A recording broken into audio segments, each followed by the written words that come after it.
put your hands together for winner of the 18th Sailor Today Seashore Awards 2019, Woman of Substance, proving her mettle as an example of women empowerment and courage.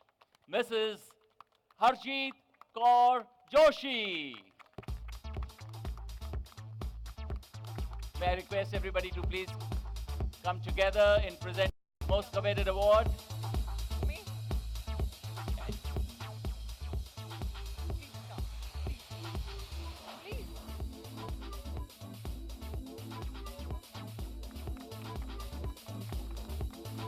Mrs. Joshi, congratulations to you.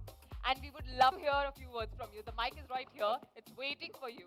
I'll hold the award for you. Captain Nangya, Sailor Today. I'm indeed actually not feeling that I deserve it when I've got such path-breaking women, such role models. I don't think I've done a great thing. I think you ladies out here are doing a wonderful job. Please keep doing it. I would like to thank Sailor Today and all the organizations associated with Sailor Today who found me befitting for this award.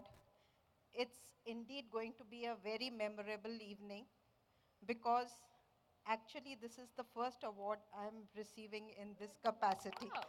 So it's going to be always an unforgettable award for me. Thank you so much.